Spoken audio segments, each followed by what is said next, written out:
Në tjetër kohë po kalonte edhe një eskort që shoqëronte delegacionin e NATO-s në Tiranë. Ta meqenëse nuk ka ngjarje të rënda.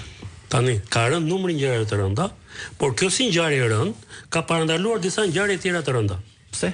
Dhe ajo strukturë që pam aty, unë kam nxjerrë atëherë edhe video kur ndodhi ngjarje në qytete të tjera të vendit. Kam frikë se ajo strukturë është skuadra e sigurisë që ruan Gysin sot. Dhe në këto kushte, çfarë preti që të ndodhi? Ajo ngjarje kulmoi aty, për ata nuk ka problem se ku ta bëjmë. Thash, grabitje janë bërë te barku avionit brenda aeroportit. Pra ata kanë hyrë brenda, kurse këta u treguan çik të emancipuar. Me zemër mirë. Nuk hyn brenda, i pritën të dilin nga aeroporti. Të pak imazhin. Po, i pritën të dilin nga aeroporti dhe tipe ata veprojnë aty pas një lloj shqetësimi dhe pas një lloj frike. Çfarë dëshmon ato? Që ata janë të sigurt që nuk do ketë një kundërreagim ndaj tyre. Dhe sot e kësaj dite, nga momenti që ka ndodhur ngjarja, dini gjëra të arrestuar njëri, të zbuluar njëri? Jo. Në fund u tha që dosja shkoi nga prokuroria, nga prokuror Qaniu te prokuror Bektashi, por nuk është u kap një fshatar në Aninga Nikla për të shfryrë çik presionin e medias, u tha që u kap njëri gjetën ca armë, u lirua ai shkreti. Atje sepse s'kishte lidhje me ngjarjen dhe sot jemi para kësaj situate. Kto janë krime çimi. Pra, këto lloj ngjarjesh janë atentate tipike mafioze, të organizuar nga ato strukturat që kanë të mbështetje nga pushteti. Se ndryshe, ne do të kishim sot autorët, fakti që ti s'ke autor, dhe ke disa ngjarje tjera të ngjashme. Por nuk ke shumë në krahasim përpara. E di pse s'ke shumë, se lidhet me atë faktin që kemi thënë herë tjetër, ke 4 vjet në Durrës nuk kapet asnjë gram kokainë në hyrje. Pra, pse nuk kapet? Sepse është pikërisht kjo aleancë, që dhe kjo simbiozë që është krijuar midis pushtetit, politikës, botës në mëdheshme të krimit dhe ti ke të situatë sot. Pra, në momentin që do të filloj dhe do të kemi atentate të shpeshta të këtij niveli, atëherë diçka ka lëvizur dhe aty janë prishur ekuilibrat. Sot deri në këtë moment që flasim, më kollaj e ke ta hash në kokër burgu po shave Gysin, se sa po vajte e të merresh e të gjurmosh Gysin. Anton, dy ngjarjet. E para është që kjo ngjarje këtu tregon që shteti, kjo e dyta, tregon që qeveria këtu me policinë e shtetit, me mjetet që ka, me institucionet rizbatuese, e ka vendosur krahun e kujt do mbaj në përplasjen e bandave. Ndoshta kështu ka menduar ai që u fut në bankë, që shteti nuk ka punë me flas tu që nga zhdukja e Vis Martina dhe këtej. Domethënë, nëse ka një rrjet, bandat kanë filluar krijojnë rrjetet kombëtare të tyre, bandat lokale. Bashkëpunojnë me njëra tjetrën në qytete të ndryshme dhe krijojnë një rrjet kombëtar. Kjo gjë që kishte ndodhur ndërkohë, edhe para disa vitesh, u erdhi si një përplasje kombëtare mes dy grupimeve bandash, deri kur u zhduk Vis Martinaj që pati një goditje, një fitore shumë të madhe në favor të një krahu me ndihmën e qeverisë dhe të policisë. Dhe kjo ngjarje tregon që ajo aleancë që u krijua mes pushtetit dhe këtyre bandave vazhdon të jetë. Ndërsa e dyta është kjo që mundoj unë të bie shkurt se ka disa biznesmenë në Shqipëri. Disa lloje biznesmenësh. Janë ata biznesmenët të cilët para se shkojmë tek fenomeni si biznesmen. E marrim si qytetar, duke parë që Rama po e mbron hajdutët. Po. Rendi dhe siguria këtu është siç po flasim. Realisht a mos ka menduar këtu që shteti është në krah të hajdutëve dhe mund të vjetësh pa problem? Po, besoj që po. Besoj, por mendoj që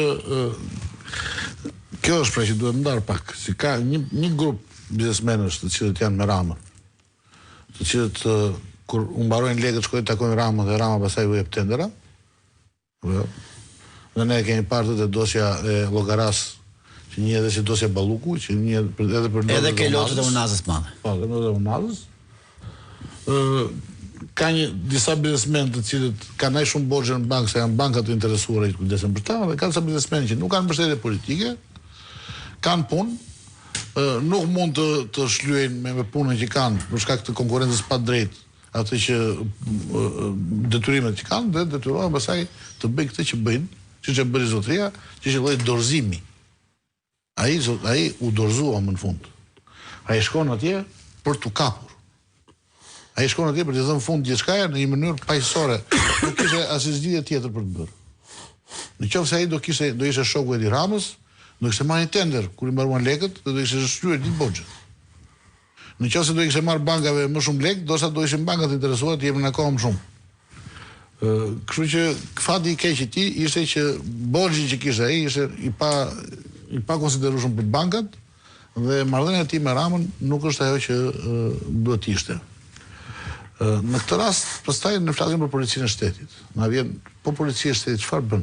Ja e kapi një grabitës, por nuk kap një vrasje që është vrasje mafioze etj. Policia e shtetit është ajo që na lënë të lirë të gjithë të kërkuarit e SPAK-ut, sepse kanë mbështetje politike. Nëse ne sot marrim listën e të kërkuarit të SPAK-ut, ata janë të gjithë njerëz me mbështetje politike, të cilët policia nuk i kap.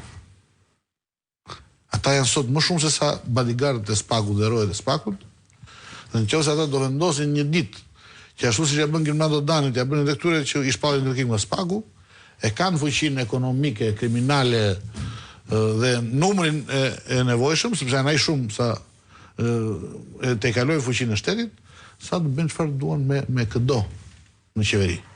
Për të mos folur për sa për mbështetjet që kanë polici. Pse? Sepse policia e shtetit është e varur prej tyre. Policia e shtetit ka emra të rëndësishëm policinë e shtetit që janë temëruar prej tyre. Dhe ne i dim të emra. Dhe ne i tha opozita pas protestës datës 10. Dhe këta emra prapë do jenë nesër në protestë. Ne i marrim. Kjo është lufta pra që bëhet ndaj një opozitë, ndaj çdo force politike ose jo që i del kundër një qeverie të lidhur me krimin. Që duke përdorur policinë, ata tregojnë dhunojnë qytetarët që mos guxojnë të flasin për të që po ndodh. Unë do t'i veçoja çik rastet sepse para nuk janë njësoj, sidomos rasti i aeroportit, që është kështu tepër i organizuar. Tregon që siguria është zero. Dhe bashkëpunojnë me policinë. Është mafia. Rasti bankës tregon se qytetarët janë të bindur se qeveria. Ma le ta mendoj se nuk është ashtu. Rasti bankës dolën për njerëz 2 policat. E kapi. Po. Te rasti i aeroportit nuk doli as edhe një policë, megjithëse ata bën një 2-3 xhiro rreth e qark rreth rrotullimit aty. Edhe me makinë, edhe me kamp, edhe qelluan dhe nuk u shfaq as në uniformë policie. Në bot kuptimin tim, edhe tek policia ka gabuar si te i pari si te i dyti. Por rasti i dytë kushtëzohet nga mjetet me cilë ishin pajisur këta atentatorët. Pra ishin gjithë me kallash, mjetet të Kallash kishte edhe Prit. Këtu do dalë fiks. Te devotshmëria. Te rasti i parë, për të kuptuar rrezikshmërinë pas Poliçani ky si duket. Rrezikshmërinë ata e kanë psikologjisur.